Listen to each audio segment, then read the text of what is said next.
श्री आञ्जनेयस्तोत्रम् शृणुदेवि प्रवक्ष्यामि स्तोत्रं सर्वभयापहं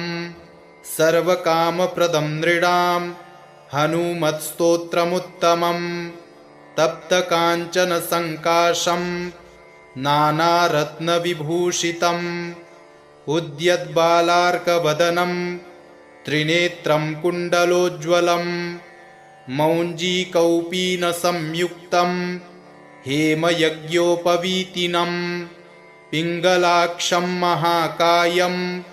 टङ्कशैलेन्द्रधारिणं शिखानिक्षिप्तवालाग्रं मेरुशैलाग्रसंस्थितं मूर्तित्रयात्मकं पीनं महावीरं महाहनुं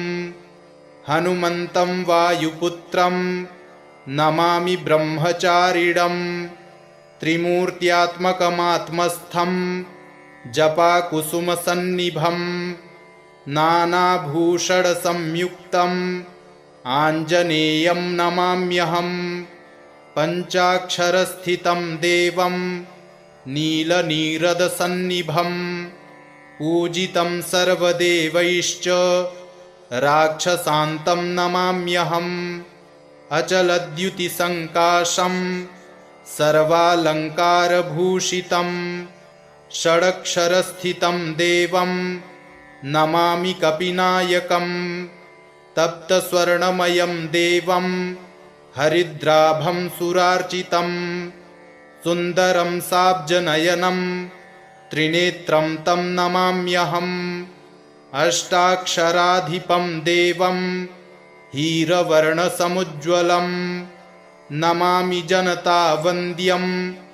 लङ्काप्रासादभञ्जनम् अतसी पुष्पसङ्काशं दशवर्णात्मकं विभुं जटाधरं चतुर्बाहुं नमामि कपिनायकं द्वादशाक्षरमन्त्रस्य नायकं कुन्तधारिणम् अंकुशं च दधानं च कपिवीरं नमाम्यहं त्रयोदशाक्षरयुतं सीतादुःखनिवारिणं पीतवर्णं लसत्कायं भजे सुग्रीवमन्त्रिणं मालामन्त्रात्मकं देवं चित्रवर्णं चतुर्भुजं पाशाङ्कुशाभयकरं धृतटङ्कं नमाम्यहं सुरासुरगणैः सर्वैः संस्तुतं प्रणमाम्यहम् एवं ध्यायेन्नरो नित्यं सर्वपापैः प्रमुच्यते प्राप्नोति चिन्तितं कार्यं शीघ्रमेव न संशयः। शृणुदेवि प्रवक्ष्यामि स्तोत्रं सर्वभयापहं सर्वकामप्रदं नृणां हनुमत्स्तोत्रमुत्तमं तप्तकाञ्चनसङ्काशं नानारत्नविभूषितम् उद्यद्बालार्कवदनं त्रिनेत्रं कुण्डलोज्ज्वलं मौञ्जीकौपीनसंयुक्तं हेमयज्ञोपवीतिनं पिङ्गलाक्षं महाकायं टङ्कशैलेन्द्रधारिणं शिखानिक्षिप्तवालाग्रं मेरुशैलाग्रसंस्थितं मूर्तित्रयात्मकं पीनं महावीरं महाहनुं हनुमन्तं वायुपुत्रं नमामि ब्रह्मचारिणं त्रिमूर्त्यात्मकमात्मस्थं जपाकुसुमसन्निभं नानाभूषणसंयुक्तम् आञ्जनेयं नमाम्यहं पञ्चाक्षरस्थितं देवं नीलनीरदसन्निभं पूजितं सर्वदेवैश्च राक्षसान्तं नमाम्यहम् अचलद्युतिसङ्काशं सर्वालङ्कारभूषितं षडक्षरस्थितं देवं नमामि कपिनायकं तप्तस्वर्णमयं देवं हरिद्राभं सुरार्चितं सुन्दरं साब्जनयनं त्रिनेत्रं तं नमाम्यहम् अष्टाक्षराधिपं देवं हीरवर्णसमुज्ज्वलं नमामि जनतावन्द्यं लङ्काप्रासादभञ्जनम् अतसी पुष्पसङ्काशं दशवर्णात्मकं विभुं जटाधरं चतुर्बाहुं नमामि कपिनायकम् द्वादशाक्षरमन्त्रस्य नायकं कुन्तधारिणम् अंकुशं च दधानं च कपिवीरं नमाम्यहम् त्रयोदशाक्षरयुतं सीतादुःखनिवारिणम् पीतवर्णं लसत्कायं भजे सुग्रीवमन्त्रिणम् मालामन्त्रात्मकं देवं चित्रवर्णं चतुर्भुजं पाशाङ्कुशाभयकरं धृतटङ्कं नमाम्यहम् सुरासुरगणैः सर्वैः संस्तुतं प्रणमाम्यहम् एवं ध्यायेन्नरो नित्यं सर्वपापैः प्रमुच्यते प्राप्नोति चिन्तितं कार्यं शीघ्रमेव न संशयः। शृणु देवि प्रवक्ष्यामि स्तोत्रं सर्वभयापहं सर्वकामप्रदं नृणां हनुमत्स्तोत्रमुत्तमं तप्तकाञ्चनसङ्काशं नानारत्नविभूषितम् उद्यद्बालार्कवदनं त्रिनेत्रं कुण्डलोज्ज्वलं मौञ्जीकौपीनसंयुक्तं हेमयज्ञोपवीतिनं पिङ्गलाक्षं महाकायं टङ्कशैलेन्द्रधारिणं शिखानिक्षिप्तवालाग्रं मेरुशैलाग्रसंस्थितं मूर्तित्रयात्मकं पीनं महावीरं महाहनुं हनुमन्तं वायुपुत्रं नमामि ब्रह्मचारिणं त्रिमूर्त्यात्मकमात्मस्थं जपाकुसुमसन्निभं नानाभूषणसंयुक्तम् आञ्जनेयं नमाम्यहम् पञ्चाक्षरस्थितं देवं नीलनीरदसन्निभं पूजितं सर्वदेवैश्च राक्षसान्तं नमाम्यहम् अचलद्युतिसङ्काशं सर्वालङ्कारभूषितं षडक्षरस्थितं देवं नमामि कपिनायकम् तप्तस्वर्णमयं देवं हरिद्राभं सुरार्चितं सुन्दरं साब्जनयनं त्रिनेत्रं तं नमाम्यहम् अष्टाक्षराधिपं देवं हीरवर्णसमुज्ज्वलं नमामि जनतावन्द्यं लङ्काप्रासादभञ्जनम् अतसी पुष्पसङ्काशं दशवर्णात्मकं विभुं जटाधरं चतुर्बाहुं नमामि कपिनायकम् द्वादशाक्षरमन्त्रस्य नायकं कुन्तधारिणम् अंकुशं च दधानं च कपिवीरं नमाम्यहम् त्रयोदशाक्षरयुतं सीतादुःखनिवारिणम् पीतवर्णं लसत्कायं भजे सुग्रीवमन्त्रिणम् मालामन्त्रात्मकं देवं चित्रवर्णं चतुर्भुजं पाशाङ्कुशाभयकरं धृतटङ्कं नमाम्यहम् सुरासुरगणैः सर्वैः संस्तुतं प्रणमाम्यहम् एवं ध्यायेन्नरो नित्यं सर्वपापैः प्रमुच्यते प्राप्नोति चिन्तितं कार्यं शीघ्रमेव न संशयः। शृणु देवि प्रवक्ष्यामि स्तोत्रं सर्वभयापहं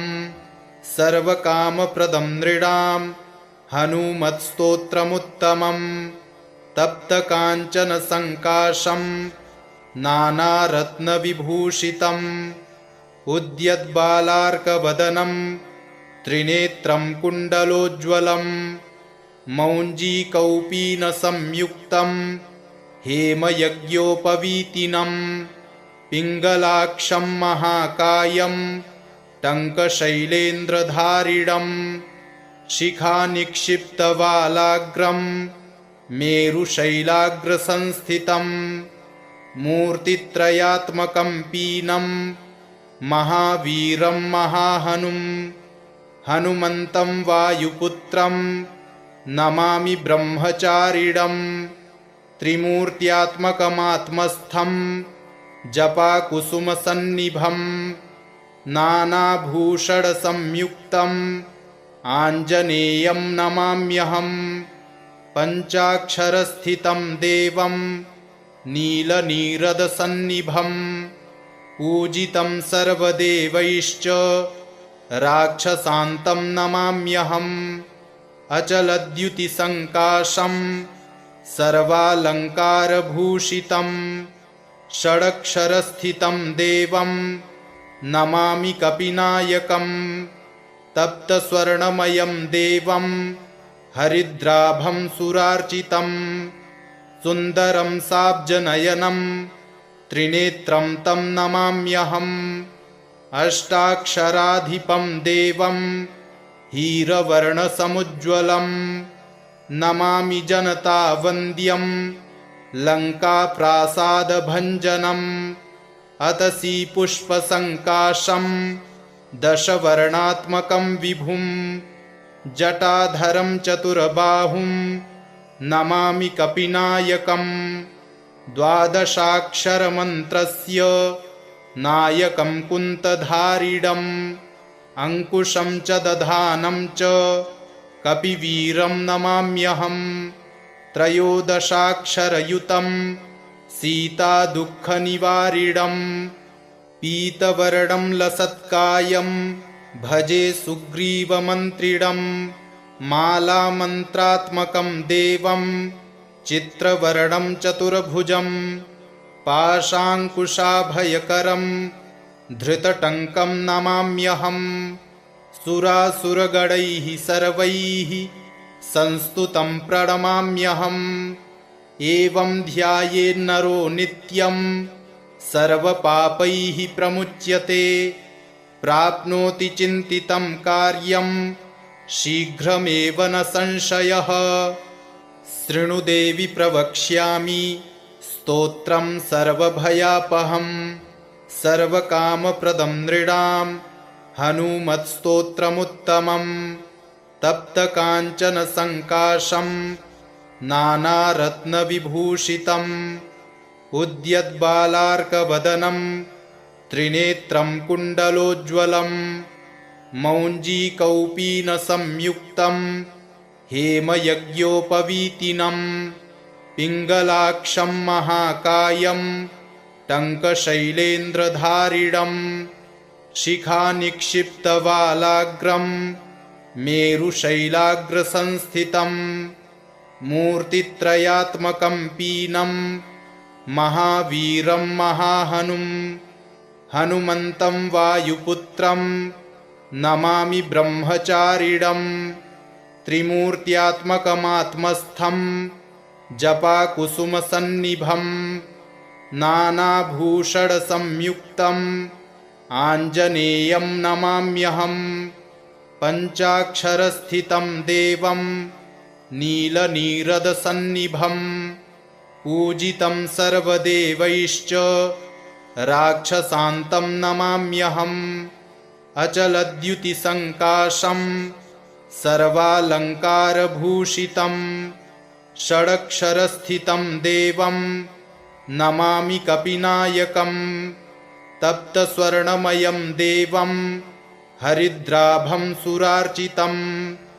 सुन्दरं साब्जनयनं त्रिनेत्रं तं नमाम्यहम् अष्टाक्षराधिपं देवं हीरवर्णसमुज्ज्वलं नमामि जनतावन्द्यं लङ्काप्रासादभञ्जनम् अतसी पुष्पसङ्काशं दशवर्णात्मकं विभुं जटाधरं चतुर्बाहुं नमामि कपिनायकम् द्वादशाक्षरमन्त्रस्य नायकं कुन्तधारिणम् अंकुशं च दधानं च कपिवीरं नमाम्यहम् त्रयोदशाक्षरयुतं सीतादुःखनिवारिणम् पीतवर्णं लसत्कायं भजे सुग्रीवमन्त्रिणम् मालामन्त्रात्मकं देवं चित्रवर्णं चतुर्भुजं पाशाङ्कुशाभयकरं धृतटङ्कं नमाम्यहम् सुरासुरगणैः सर्वैः संस्तुतं प्रणमाम्यहम् एवं ध्यायेन्नरो नित्यं सर्वपापैः प्रमुच्यते प्राप्नोति चिन्तितं कार्यं शीघ्रमेव न संशयः। शृणु देवि प्रवक्ष्यामि स्तोत्रं सर्वभयापहं सर्वकामप्रदं नृणां हनुमत्स्तोत्रमुत्तमं तप्तकाञ्चन संकाशं नानारत्नविभूषितम् उद्यद्बालार्कवदनं त्रिनेत्रं कुण्डलोज्ज्वलं मौञ्जीकौपीनसंयुक्तं हेमयज्ञोपवीतिनं पिङ्गलाक्षं महाकायं टङ्कशैलेन्द्रधारिणं शिखानिक्षिप्तवालाग्रं मेरुशैलाग्रसंस्थितं मूर्तित्रयात्मकं पीनं महावीरं महाहनुं हनुमन्तं वायुपुत्रं नमामि ब्रह्मचारिणं त्रिमूर्त्यात्मकमात्मस्थं जपाकुसुमसन्निभं नानाभूषणसंयुक्तम् आञ्जनेयं नमाम्यहम् पञ्चाक्षरस्थितं देवं नीलनीरदसन्निभं पूजितं सर्वदेवैश्च राक्षसान्तं नमाम्यहम् अचलद्युतिसङ्काशं सर्वालङ्कारभूषितं षडक्षरस्थितं देवं नमामि कपिनायकम् तप्तस्वर्णमयं देवं हरिद्राभं सुरार्चितं सुन्दरं साब्जनयनं त्रिनेत्रं तं नमाम्यहम् अष्टाक्षराधिपं देवं हीरवर्णसमुज्ज्वलं नमामि जनतावन्द्यं लङ्काप्रासादभञ्जनम् अतसी पुष्पसङ्काशं दशवर्णात्मकं विभुं जटाधरं चतुर्बाहुं नमामि कपिनायकम् द्वादशाक्षरमन्त्रस्य नायकं कुन्तधारिणम् अंकुशं च दधानं च कपिवीरं नमाम्यहम् त्रयोदशाक्षरयुतं सीतादुःखनिवारिणम् पीतवर्णं लसत्कायं भजे सुग्रीवमन्त्रिणम् मालामन्त्रात्मकं देवं चित्रवर्णं चतुर्भुजं पाशाङ्कुशाभयकरं धृतटङ्कं नमाम्यहम् सुरासुरगणैः सर्वैः संस्तुतं प्रणमाम्यहम् एवं ध्यायेन्नरो नित्यं सर्वपापैः प्रमुच्यते प्राप्नोति चिन्तितं कार्यं शीघ्रमेव न संशयः। शृणु देवि प्रवक्ष्यामि स्तोत्रं सर्वभयापहं सर्वकामप्रदं नृणां हनुमत्स्तोत्रमुत्तमं तप्तकाञ्चन संकाशं नानारत्नविभूषितम् उद्यद्बालार्कवदनं त्रिनेत्रं कुण्डलोज्ज्वलं मौञ्जीकौपीनसंयुक्तं हेमयज्ञोपवीतिनं पिङ्गलाक्षं महाकायं टङ्कशैलेन्द्रधारिणं शिखानिक्षिप्तवालाग्रं मेरुशैलाग्रसंस्थितं मूर्तित्रयात्मकं पीनं महावीरं महाहनुं हनुमन्तं वायुपुत्रं नमामि ब्रह्मचारिणं त्रिमूर्त्यात्मकमात्मस्थं जपाकुसुमसन्निभं नानाभूषणसंयुक्तम् आञ्जनेयं नमाम्यहं पञ्चाक्षरस्थितं देवं नीलनीरदसन्निभं पूजितं सर्वदेवैश्च राक्षसान्तं नमाम्यहम् अचलद्युतिसङ्काशं सर्वालङ्कारभूषितं षडक्षरस्थितं देवं नमामि कपिनायकं तप्तस्वर्णमयं देवं हरिद्राभं सुरार्चितं सुन्दरं साब्जनयनं त्रिनेत्रं तं नमाम्यहम् अष्टाक्षराधिपं देवं हीरवर्णसमुज्ज्वलं नमामि जनतावन्द्यं लङ्काप्रासादभञ्जनम् अतसी पुष्पसङ्काशं दशवर्णात्मकं विभुं जटाधरं चतुर्बाहुं नमामि कपिनायकं द्वादशाक्षरमन्त्रस्य नायकं कुन्तधारिणम् अंकुशं च दधानं च कपिवीरं नमाम्यहम् त्रयोदशाक्षरयुतं सीतादुःखनिवारिणं पीतवर्णं लसत्कायं भजे सुग्रीवमन्त्रिणं मालामन्त्रात्मकं देवं चित्रवर्णं चतुर्भुजं पाशाङ्कुशाभयकरं धृतटङ्कं नमाम्यहम् सुरासुरगणैः सर्वैः संस्तुतं प्रणमाम्यहम् एवं ध्यायेन्नरो नित्यं सर्वपापैः प्रमुच्यते प्राप्नोति चिन्तितं कार्यं शीघ्रमेव न संशयः शृणु देवि प्रवक्ष्यामि स्तोत्रं सर्वभयापहं सर्वकामप्रदं नृणां हनुमत्स्तोत्रमुत्तमं तप्तकाञ्चनसङ्काशं नानारत्नविभूषितम् उद्यद्बालार्कवदनं त्रिनेत्रं कुण्डलोज्ज्वलं मौञ्जीकौपीनसंयुक्तं हेमयज्ञोपवीतिनं पिङ्गलाक्षं महाकायं टङ्कशैलेन्द्रधारिणं शिखानिक्षिप्तवालाग्रं मेरुशैलाग्रसंस्थितं मूर्तित्रयात्मकं पीनं महावीरं महाहनुं हनुमन्तं वायुपुत्रं नमामि ब्रह्मचारिणं त्रिमूर्त्यात्मकमात्मस्थं जपाकुसुमसन्निभं नानाभूषणसंयुक्तम् आञ्जनेयं नमाम्यहम् पञ्चाक्षरस्थितं देवं नीलनीरदसन्निभं पूजितं सर्वदेवैश्च राक्षसान्तं नमाम्यहम् अचलद्युतिसङ्काशं सर्वालङ्कारभूषितं षडक्षरस्थितं देवं नमामि कपिनायकं तप्तस्वर्णमयं देवं हरिद्राभं सुरार्चितं सुन्दरं साब्जनयनं त्रिनेत्रं तं नमाम्यहम् अष्टाक्षराधिपं देवं हीरवर्णसमुज्ज्वलं नमामि जनतावन्द्यं लङ्काप्रासादभञ्जनम्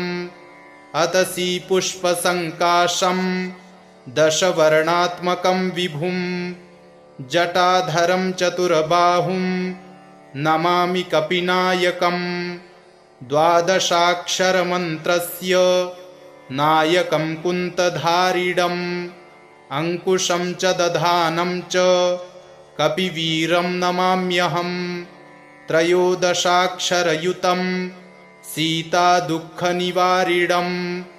पीतवर्णं लसत्कायं भजे सुग्रीवमन्त्रिणं मालामन्त्रात्मकं देवं चित्रवर्णं चतुर्भुजं पाशाङ्कुशाभयकरं धृतटङ्कं नमाम्यहं सुरासुरगणैः सर्वैः संस्तुतं प्रणमाम्यहम् एवं ध्यायेन्नरो नित्यं सर्वपापैः प्रमुच्यते प्राप्नोति चिन्तितं कार्यं शीघ्रमेव न संशयः। शृणु देवि प्रवक्ष्यामि स्तोत्रं सर्वभयापहं सर्वकामप्रदं नृणां हनुमत्स्तोत्रमुत्तमं तप्तकाञ्चन संकाशं नानारत्नविभूषितम् उद्यद्बालार्कवदनं त्रिनेत्रं कुण्डलोज्ज्वलं मौञ्जीकौपीनसंयुक्तं हेमयज्ञोपवीतिनं पिङ्गलाक्षं महाकायं टङ्कशैलेन्द्रधारिणं शिखानिक्षिप्तवालाग्रं मेरुशैलाग्रसंस्थितं मूर्तित्रयात्मकं पीनं महावीरं महाहनुं हनुमन्तं वायुपुत्रं नमामि ब्रह्मचारिणं त्रिमूर्त्यात्मकमात्मस्थं जपाकुसुमसन्निभं नानाभूषणसंयुक्तम् आञ्जनेयं नमाम्यहं पञ्चाक्षरस्थितं देवं नीलनीरदसन्निभं पूजितं सर्वदेवैश्च राक्षसान्तं नमाम्यहम् अचलद्युतिसङ्काशं सर्वालङ्कारभूषितं षडक्षरस्थितं देवं नमामि कपिनायकं तप्तस्वर्णमयं देवं हरिद्राभं सुरार्चितं सुन्दरं साब्जनयनं त्रिनेत्रं तं नमाम्यहम् अष्टाक्षराधिपं देवं हीरवर्णसमुज्ज्वलं नमामि जनतावन्द्यं लङ्काप्रासादभञ्जनम् अतसी पुष्पसङ्काशं दशवर्णात्मकं विभुं जटाधरं चतुर्बाहुं नमामि कपिनायकं द्वादशाक्षरमन्त्रस्य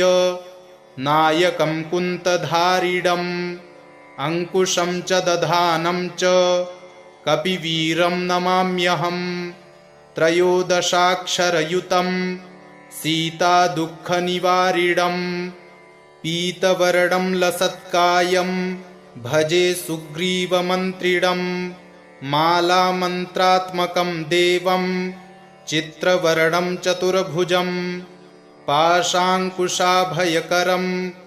धृतटङ्कं नमाम्यहम् सुरासुरगणैः सर्वैः संस्तुतं प्रणमाम्यहम् एवं ध्यायेन्नरो नित्यं सर्वपापैः प्रमुच्यते प्राप्नोति चिन्तितं कार्यं शीघ्रमेव न संशयः।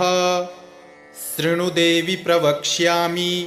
स्तोत्रं सर्वभयापहं सर्वकामप्रदं नृणां हनुमत्स्तोत्रमुत्तमं तप्तकाञ्चन संकाशं नानारत्नविभूषितम् उद्यद्बालार्कवदनं त्रिनेत्रं कुण्डलोज्ज्वलं मौञ्जीकौपीनसंयुक्तं हेमयज्ञोपवीतिनं पिङ्गलाक्षं महाकायं टङ्कशैलेन्द्रधारिणं शिखानिक्षिप्तवालाग्रं मेरुशैलाग्रसंस्थितं मूर्तित्रयात्मकं पीनं महावीरं महाहनुं हनुमन्तं वायुपुत्रं नमामि ब्रह्मचारिणं त्रिमूर्त्यात्मकमात्मस्थं जपाकुसुमसन्निभं नानाभूषणसंयुक्तम् आञ्जनेयं नमाम्यहम् पञ्चाक्षरस्थितं देवं नीलनीरदसन्निभम् पूजितं सर्वदेवैश्च राक्षसान्तं नमाम्यहम् अचलद्युतिसङ्काशं सर्वालङ्कारभूषितं षडक्षरस्थितं देवं नमामि कपिनायकम्